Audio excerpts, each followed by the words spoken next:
This was supposed to be a rescue mission. We were sent into Dubai to confirm the statuses of any survivors and then radio for evac. But what we found was... We tried to help, we really did, but... Damn it, the situation was just out of control. I mean, what were we even doing? The mission was a failure from the start, and we all knew it. But we kept on moving. Why? What did we hope to accomplish? How many lives needed to be lost just so we could keep pressing forward?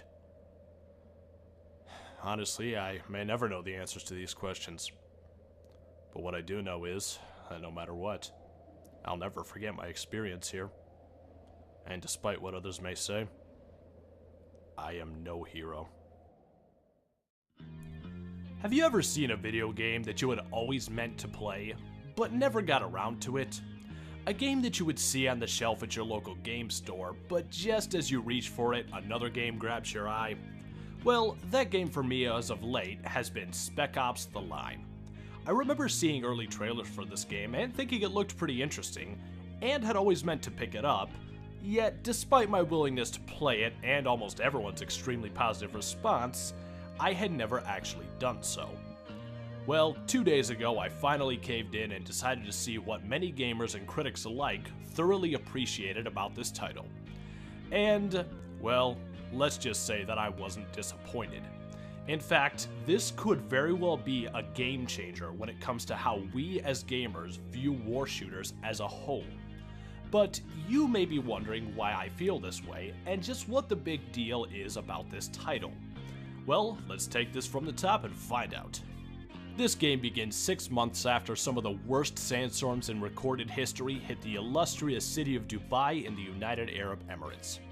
The 33rd U.S. Army Battalion, under the orders of Colonel John Conrad, was volunteered to assist with relief efforts and evacuate any remaining survivors after this tragedy. Well, this ended in colossal failure as the 33rd refused orders to abandon the city, and all communications promptly went dark. However, 3 months later, a garbled communication from Colonel Conrad was picked up, stating that an attempted evacuation ended in complete failure. This is where you come in. You take on the role of Captain Martin Walker. You are the leader of a Delta squad sent into Dubai with Lieutenant Alphonse Adams and Staff Sergeant John Lugo. Your mission is to recon the area and confirm the status of any survivors. However, upon arrival, it becomes quickly clear that all is not well in this city. In fact, things go from mysterious, to bad, to worse, to downright foobar very quickly, and that's just the first 4 chapters. Now, I would go on to explain the plot further, but trust me on this. The less you know about the storyline of this game going in, the better. Just keep in mind as you go along that as much as it may seem like a standard shooter initially, this title is in fact far from it.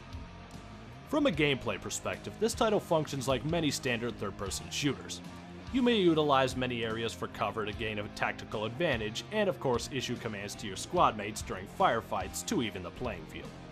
The enemy AI will vary throughout the game as you continuously face tougher enemies, but they're always just a little spotty.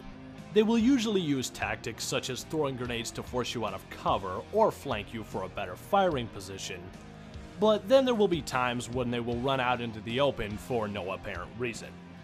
This, however, isn't too pronounced as you are almost always outnumbered, so what the enemies occasionally lack in intelligence, they more than make up for in numbers. And the fact that you will often be swapping weapons due to the scarcity of ammo lying around, and you've got yourself quite a challenge ahead of you. However, the factor of sand makes things quite a bit more interesting. There will be many instances in which you can shoot out ceilings, windows, and even ventilation shafts in order to flood your enemies with sand to either temporarily blind them or kill them outright. On the other hand, there are quite a few instances in which you must fight through sandstorms, which make life for both you and your enemies much more difficult, so beware. This campaign spans 15 chapters long and will run you somewhere in the neighborhood of 6 to 10 hours depending on your personal pace, but there is also an online multiplayer. Now, in all honesty, at a base level, there really is nothing too special about this aspect. As you play, you will have 6 different game modes, and as you level up, you will unlock various soldier classes in which to play.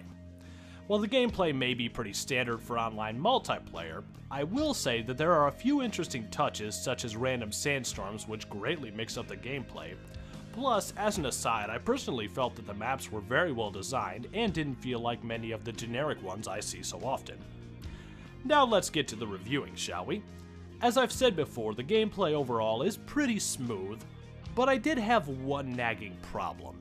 The button mapping in combat has you using many of the same buttons for different actions. For instance, when you sprint, you tap the A button, and then press the A button again to go into cover. This can be problematic when I try to go into cover and inadvertently run straight into enemy fire. Also, the B button both melees a target and vaults over cover, which causes much of the same problem. I felt that the graphics as a whole were quite impressive as this game manages to show the beauty of Dubai along with the destruction caused by the storm.